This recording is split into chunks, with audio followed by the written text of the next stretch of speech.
জিনিসগুলো তো নিয়ে পেয়েছো তাও মানে ওই যাই হোক এটা কি ওই আর কি। যেভাবে নাজমুল বললেন সবসময় বলি যে উনি এখন থাকলে তাও দিদি কিছু ইভেন্টে যায়, গৌরব তো যাই না, আর আমার ছোট ননদ ও খুব একটা যায় না, কারণ বিহাইন্ড দ্য ক্যামেরা থাকে। আর আমি মোটামুটি এই বাড়ির বউ হওয়ার আগে থেকে উত্তম কুমারের যা যা প্রচুর অনুষ্ঠানে আমায় মানে সামহাও পারফর্ম করতাম। তো বলেন কি হলো কি হলো মানে উনি দেখলেন কোনটা আসল বাড়ি, কোথায় ওনার জন্মের পর কোথায় ছিলেন।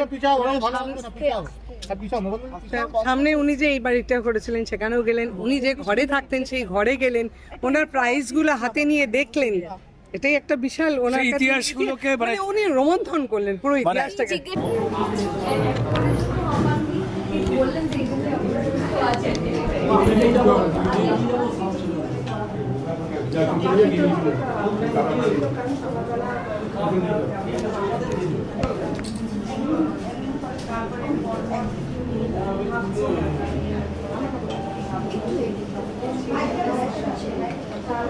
তার নামটা উনি রেখেছিলেন। হ্যাঁ তো বলো, এটা তো একটা মানে মহানায়ক, তার নাম তারপরে তোমার নামটা অদ্ভুত ভাবে উনি মানে মা যখন কনসিভ করেছে তখন থেকেই উনি জানতেন যে নাতনি হবে, বা ওই এখন ম্যানিফেস্ট বলে একটা কথা আছে না, হয়তো সেই সময় উনি সেটা করছিলেন যে নাতনি আমার চাই এবং নাতনি হবে। এবং বার্লিনে যখন গেছেন, বার্লিনে গিয়ে উনি মেয়েদেরই জামা নিয়ে এসছেন, মানে আমার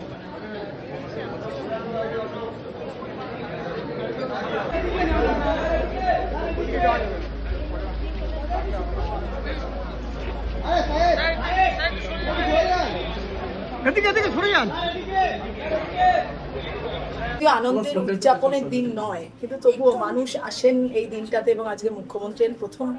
এটা নিয়ে কি বলবো, দুজনকেই জিজ্ঞাসা করবো, অমৃতা দিয়ে এবং যখন এই বাড়ির অংশ হয়নি তখন বাকিদের মতোই তোমরা যেমন বিশেষ দিন বলছো, সেরকমই মনে হতো, কারণ সারা বাংলায় এই দিনটা মানে আজকের এবং 3rd সেপ্টেম্বর নানান অনুষ্ঠানের মাধ্যমে পালিত হয়। কিন্তু এই বাড়িতে আসার পরে যেটা দেখেছি যে বাড়ির লোকেরা যারা ওনাকে দেখেছেন স্পেশালি, তাদের মধ্যে একটা কিন্তু বিষাদের সুর থাকে এত বছর পরেও, কারণ কোথাও গিয়ে উনি বাড়ির মানুষ, এবং একটা রক্ত মাংসের মানুষ চলে গেলে যে খারাপ লাগাটা থাকে, তো বাড়ির মানে হয়তো বাইরের থেকে দেখে মনে হয় একটা বিশেষ দিন, কিন্তু বাড়ির লোকেদের কাছে আমার শাশুড়ি মাদের দেখেছি যে বেশ একটা স্মৃতিচারণের মধ্যে দিয়ে কাটে।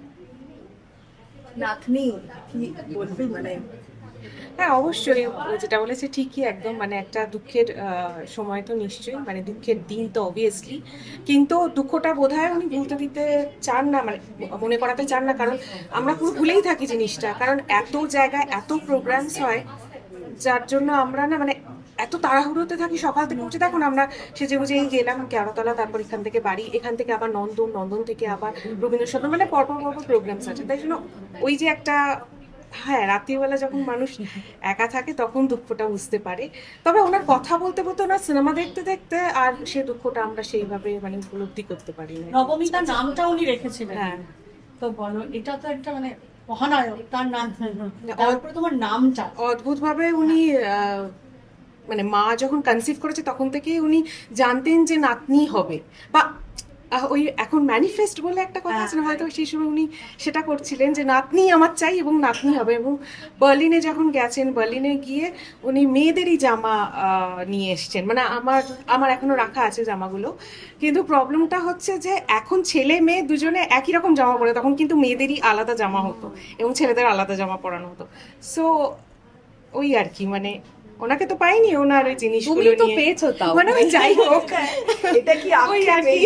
যেভাবে নাজমুল বললেন সবসময় বলি যে উনি এখন থাকলে তাও দিদি কিছু ইভেন্টে যায়, গৌরব তো যাই না, আর আমার ছোট ননদ ও খুব একটা যায় না, কারণ বিহাইন্ড দ্য ক্যামেরা থাকে। আর আমি মোটামুটি এই বাড়ির বউ হওয়ার আগে থেকে উত্তম কুমারের যা যা প্রচুর অনুষ্ঠানে আমায় মানে সামহাও পারফর্ম করতাম।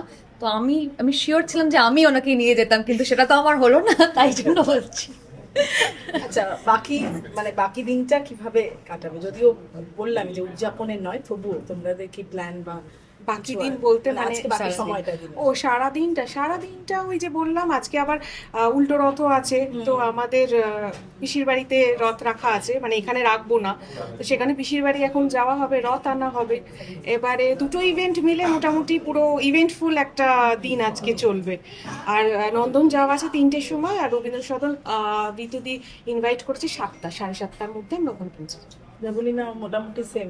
না, আমার সকালে যে ত্রিধারার খুঁটি পুজো ছিল তারপরে এখানে, কিন্তু আজকে আমি সন্ধ্যাবেলা একটু দেশের বাইরে যাচ্ছি, তাই জন্য রবীন্দ্রসদন তো ঋতুদি অবশ্যই বলেছেন, কিন্তু ওইটা আজকে পারছি না। ওটাতে আমি মোটামুটি হ্যাঁ, চাই না ক্যান্সেল, কারণ এরা চলে গেলে আমার আর অত তো একটুখানি ডুব মারি, কিন্তু এবারে যাচ্ছি কারণ এরা কেউ নেই। যদি মুখোমুখি হতে একবার সুযোগ হতো কি বলতে দাদুকে এবং দাদা শ্বশুরকে? আমি একটা লিপ দিয়ে গানে গান নিচে নিতাম বাবা, কিছু বলে তো বলতেই পারতাম না, বাকরুদ্ধ হয়ে যাওয়ার থেকে যেটা করতে পারি এবং করতে চাই আমি সেটাই করতাম।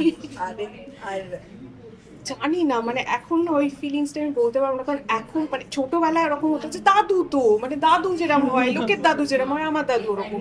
কিন্তু বয়স হতে হতে আমি বুঝেছি যে না, উনি একটা অন্য একটা মানুষ, মানে যাকে ছোঁয়া যায় না, ধরা যায় না একটু। তো এখন জানি না কি ফিলিংস হতো, জানি না। বলেন কি হলো?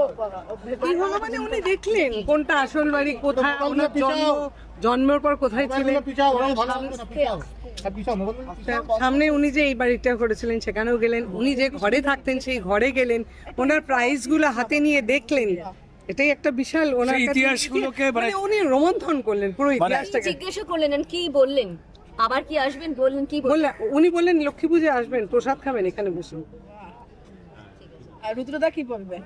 আজকে সকাল থেকেই একটা অপূর্ব একটা অনুভূতি, এবং শুধু তাই নয়, আমাদের যে সংস্কৃতি, আমাদের যে পরম্পরা, যেগুলো একটু অবহেলায় চলে গিয়েছিল, তার মধ্যে সবথেকে বড় একটা স্তম্ভের নামই কিন্তু ছিল উত্তম কুমার।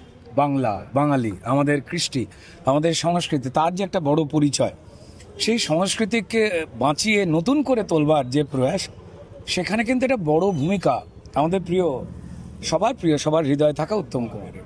মৌয়াদিরা, তারা পরিবারের মানুষ, এইভাবে এই নতুন সরকার এবং আমাদের প্রিয় মুখ্যমন্ত্রী, তিনি এসে খুঁটিনাটি পুরো বিষয়টা জানলেন এবং একটা কথা বললেন যেটা আমার কাছে খুব আবেগের একটা কথা লেগেছে, যে পরিবারকে কেন সরকারের কাছে যেতে হবে, হ্যাঁ, সরকারের দায়িত্ব পরিবারের খোঁজ নেওয়া, রক্ষণাবেক্ষণ করা, প্রত্যেকটি ঘরের কোনায় কোনায় যাওয়া, তার মূর্তিতে ছবিতে মাল্যদান করা, প্রতিটি বিষয় খুঁটিয়ে দেখা এবং তার ইতিহাস জানা। এবং আপনারা নিশ্চয়ই জানেন যে সামনেই উত্তমবাবুর জন্ম শতবার্ষিকী, সেটাকে খুব বড় করে করা এবং এই নতুনভাবে যে আমাদের বাংলা ফিল্ম ইন্ডাস্ট্রি, সেখানে যে একটু অরাজকতার অশুভ বাতাস ঢুকে পড়েছিল 10-15 বছর ধরে, সেই বিষয়টা উত্তমবাবুদের যে গৌরব ছিল, তাদের যে একসঙ্গে থাকার যে প্রয়াস, সেটাকে যে একটুখানি ম্লান করে দিয়েছিল, সেটার যেন পুনর্বিন্যাস হতে পারে, তার একটা কোথাও যেন বড় ছাপ এই উত্তম কুমার নামটার সঙ্গে। সবকিছু উত্তম হোক, তার জন্য আমাদের সম্মানীয় মুখ্যমন্ত্রী আরেকটা টালিগঞ্জে একটা বড় স্টুডিও তৈরি, তাই না? একটু বলুন, একটু বলুন। 100 এই যে 100তম মানে দেখতে দেখতে 100 বছর হয়ে গেল, হয়ে যাবে আর কি 3 সেপ্টেম্বর। কি বললেন আপনারা, কি চাইছেন? কি আমরা কিছু চাই না, উনি যা বলার, দেখো একটা কথা সবসময় ভগবানের কাছে কি বলতে হয়, ভগবান আমায় এটা দাও, আমায় ওটা দাও, যা ভগবান যা বোঝায় ঠিক। উনি বললেন আমি শোনো পাশে আছি, এই কথাটা অনেক বড় কথা। জন্মদিন সেলিব্রেশন নিয়ে কোনো অ্যাডভান্স কিছু? হ্যাঁ, ও তো এক্ষুনি তো ক্যামেরাতলার সামনে শ্মশানে ওখানেই বলে দিলেন যে প্রায় 1 মাস ব্যাপী ধরে ওনার বিভিন্ন রকম অনুষ্ঠান হবে। একটা টালিগঞ্জ একটা নতুন স্টুডিও হচ্ছে ওনার নামে, মানে ওখানে একটা নতুন স্টুডিও হচ্ছে ওনার নামে, এবং অনেক আরো কিছু সংরক্ষণের জায়গা তৈরি হবে। যেটা আমাদের যে চলচ্চিত্র বিষয়ক যে ঐতিহ্য, বাংলার মাটি থেকে যা ছড়িয়ে পড়েছিল মুম্বাই বা সারা ভারতবর্ষের, এই ইতিহাস তো ভুলবার নয়। তো ফলত সেগুলোকে আরও বাঁচিয়ে তোলবার, জাগিয়ে তোলবার, এবং তা দিয়ে যাতে বর্তমান যে সময়টা কাজ করছে বাংলা ফিল্ম ইন্ডাস্ট্রিতে, তাঁরা যেন ওই গৌরবোজ্জ্বল যে অধ্যায়, যে সম্পর্ক, যে ঐতিহ্য, সেটাকে আরও মজবুত করে মনে রেখে উত্তমবাবুদের দেখানো রাস্তায় এগিয়ে যেতে পারেন, তার জন্য যাবতীয় প্রয়াস সম্মানীয় মুখ্যমন্ত্রী নিচ্ছেন।